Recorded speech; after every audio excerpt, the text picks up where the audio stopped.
आपल्या अकोल्यातील ऐतिहासिक पेशव्याकालीन श्री बाराभाई गणपती हा फक्त गणेश उत्सव नव्हे, तर परंपरेचे, भक्तीचे आणि एकतेचे मानबिंदू आहे.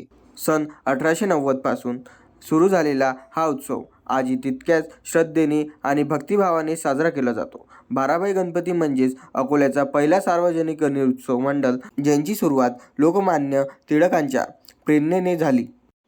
इथे दरवर्षी उत्साहात पूजा अर्चना, आरती आणि विविध सामाजिक उपक्रम होतात. विशेष म्हणजे गणपतीने अनेक पिढ्या एकत्र आणल्या आणि शहराच्या सांस्कृतिक व धार्मिक परंपरेचे जतन केले जाते. आजही बाराभाई गणपतीचा उत्सव म्हणजे श्रद्धा, संस्कृती आणि इतिहास हा पूर्ण सुंदर संगम आहे. गणपती बाप्पा मोरया, मंगलमूर्ती मोरया. राजराजेश्वर नगरीतील प्रथम क्रमांकाच्या मानाचा हा श्री बाराभाई गणपती आहे. त्या गणपतीच्या नावाच्या मागे एक इतिहास आहे. 12 समाजातील 12 लोकांनी या गणेशाची स्थापना केली आहे, म्हणून या गणेशाचे नाव जे आहे हे बाराभाई गणपती